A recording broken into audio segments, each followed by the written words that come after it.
Lesson 40, simplifying and evaluating expressions using the power property of exponents.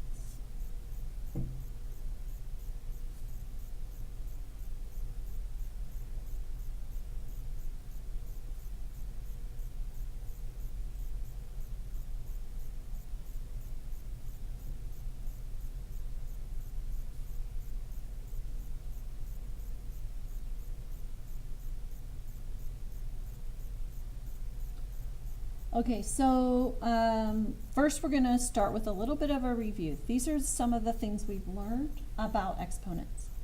Any number raised to the 0 power equals 1. If we are multiplying two numbers with the same base, we can add exponents to get the new exponent.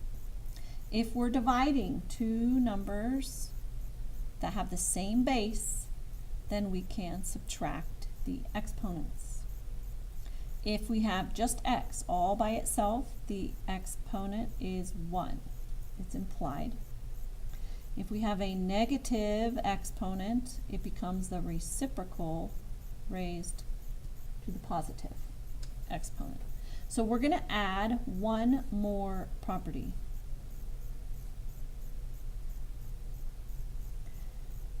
It's called the power of a power property. Power and a power of a product property. Okay, so we have if m and n are real numbers and x does not equal 0, then x to the m in parentheses raised to the n power equals x to the m times n. We multiply them. So if I have 2 squared cubed, it equals 2 squared times 2 squared times 2 squared. We have repeated addition here. 2 plus 2 plus 2 is 2 to the 6th, which is the same thing as 2 to the 2 times 3. If we have a to the 6th in parentheses raised to the 3rd power, we have a to the 6th times a to the 6th times a to the 6th, which is a to the 6 plus 6 plus 6, or to the 18th, which we could get just from multiplying 6 times 3. Now we're going to use this power property.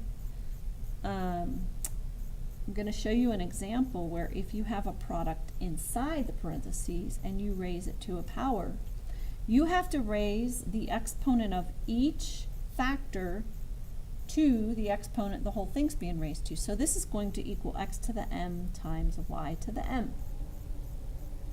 Here's another example where we're going to raise a power to power. Okay, we have 7a cubed b to the 5th. We want to raise all of that to the 3rd power. Every factor has to be raised to the 3rd. We have a 7 here, an a cubed, and a b to the 5th. So we're going to do 7 cubed, then a cubed cubed, and then b to the 5th cubed. So 7 cubed is 343. A cubed cubed is a to the 9th. We multiply there. And b to the 5th raised to the 3rd is b to the 15th. Now here's another example where we're dividing. So x divided by y raised to the m power. Make sure that you raise each part of the division problem to that power.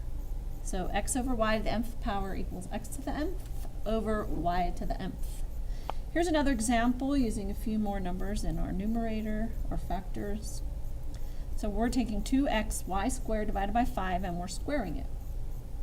We want to make sure that we square every single factor in the numerator and we square the denominator. So it's 2 squared times x squared times y squared squared all over 5 squared. So that equals 4 in the numerator, x squared, y to the 4th, we need to multiply those exponents, over 25.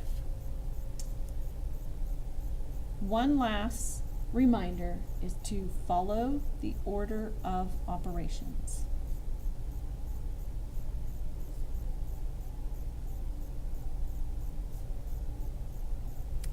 And that's the end of the lesson.